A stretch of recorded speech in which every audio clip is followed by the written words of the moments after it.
নির্বাচনের সবশেষ পরিস্থিতি জানাতে সরাসরি যুক্ত হচ্ছেন আমাদের সহকর্মীরা। প্রথমে যাচ্ছি শেরপুরে জুবাইদুল ইসলামের কাছে। জুবাইদুল, নির্বাচনী সরঞ্জাম পাঠানো শুরু হয়েছে কিনা, সবশেষ পরিস্থিতি জানাবেন আমাদের।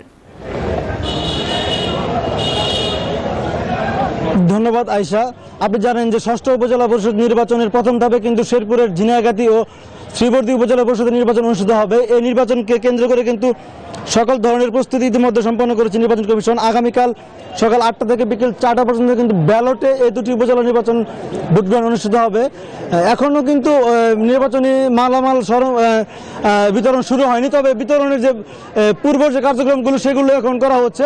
পুলিশ এবং আনসার সদস্যরা কিন্তু মালামাল নিতে তারা গাড়ি সহকারে উপজেলা পরিষদের হাজির হয়েছেন।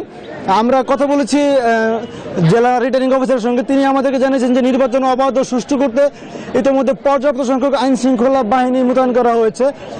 এছাড়াও থাকবে স্ট্রাইকিং ফোর্স এবং 17টি ইউনিয়ন ও একটি পৌরসভায় 18টি নির্বাহী ম্যাজিস্ট্রেটের টিম থাকবে। এছাড়া বিজিবি টিম 4 প্লাটুন বিজিবি থাকবে এবং র্যাবের 4টি টহল টিম থাকবে, যারা নির্বাচনের সুষ্ঠু এবং অবাধ নির্বাচনের জন্য তারা কাজ করবেন।